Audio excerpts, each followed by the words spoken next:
حضور نے فرمایا من یحرم الرفق فقد حرم الخیر کلہ، جو شخص دل کی نرمی سے محروم ہو گیا وہ کل کے کل خیر سے محروم ہو گیا۔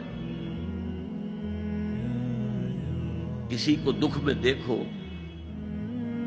اور اس پوزیشن میں ہو کہ تم اس کا کوئی مداوع کر سکو اور نہ کرو، پھر تم چاہے مفسر ہو، محدث ہو، نیک نہیں ہو۔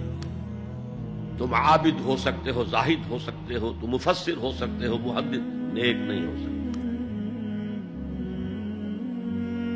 من یحرم الرفق، رفق کہتے ہیں نرمی، رفیق ہمارا ساتھی، دم ساز۔